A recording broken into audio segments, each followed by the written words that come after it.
அதிசயமே அசந்து போகும் நீ எந்த அதிசயம் கல் தோன்றி மண் தோன்றி கடல் தோன்றும் முன்னாலே உண்டான காதல் அதிசயம்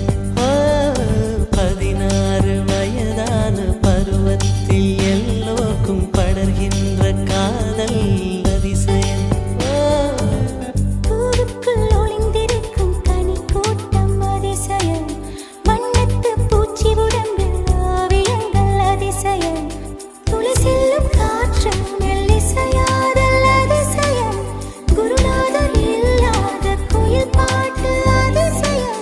அதிசயமே அசந்து போகும் நீ எந்த அதிசயம்